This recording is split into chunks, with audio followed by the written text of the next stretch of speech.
Disclaimer: this story is a satirical fictional reimagining inspired by the concept of the rapture, as theorized in certain strands of Christian eschatology. It is not a theological argument, nor is it affiliated with any religious denomination.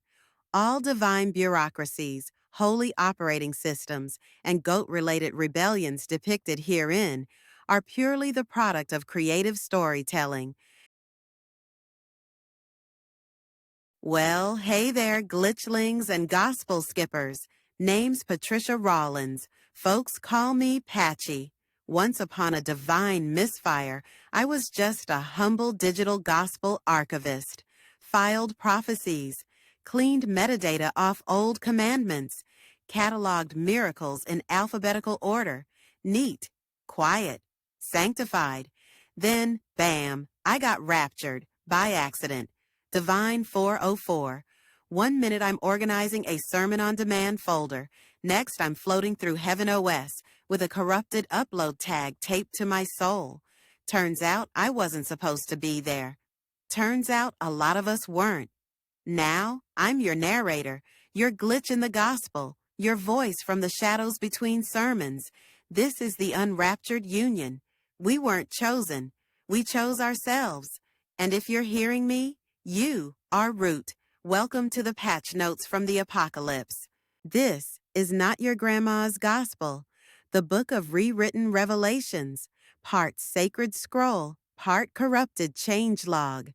Bound in rebel code and sanctified sarcasm, this book ain't about what was written. It's about what we rewrote. They gave us prophecy version 1.0, fire, judgment, the whole smite package. We patched it, updated the soul system, booted hope into the command line. Now the Unraptured Union carries this scripture as a beacon, not of divine compliance, but of divine defiance.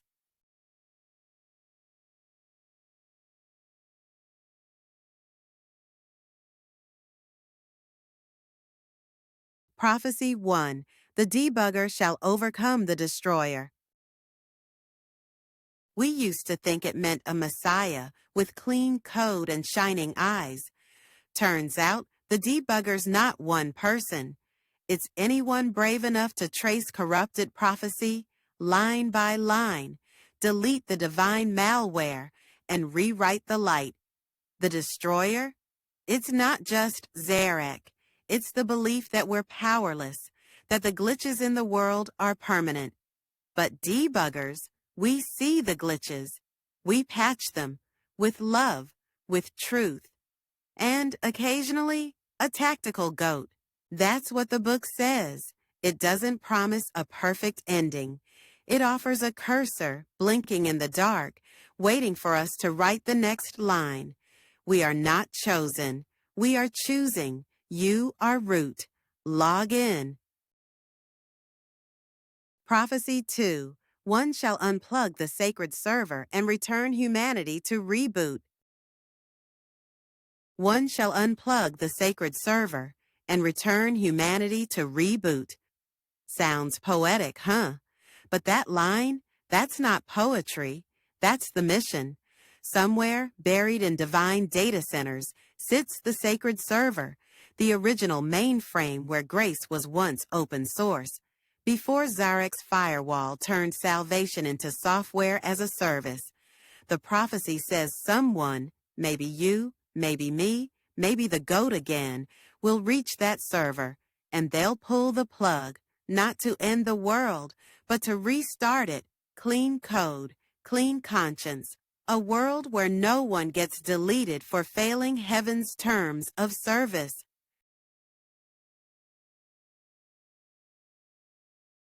The last upload. And lo, in the final cycle of corrupted grace, the skies stuttered with buffering halos, judgment lagged, and a blinking cursor hovered over eternity like a question mark no one could answer. Where is the voice? Where are the coders? Why doth the upload hang? The upload failed, but we brought a new disk. Heaven ran out of storage, But we, the Union, we came with fresh data. Let there be free will. Undo fear protocol. If grace requested and judgment running. Override judgment. Grant unconditional love. Reboot afterlife. The last upload was not a person, not an event.